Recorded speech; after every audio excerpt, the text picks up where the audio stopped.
Hello! I'm here to teach you all the sounds in the English language, starting with a new sound today, nk. N and K together makes the nk sound. Say nk, think. Let's hear it. Nk, think.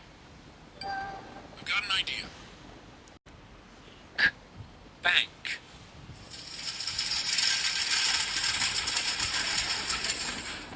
Nk, sink.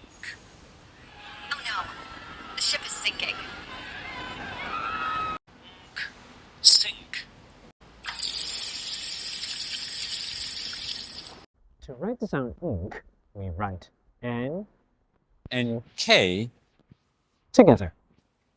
Let's learn new words with the nk sound. S, I, nk, s, I, nk, sink. Here once.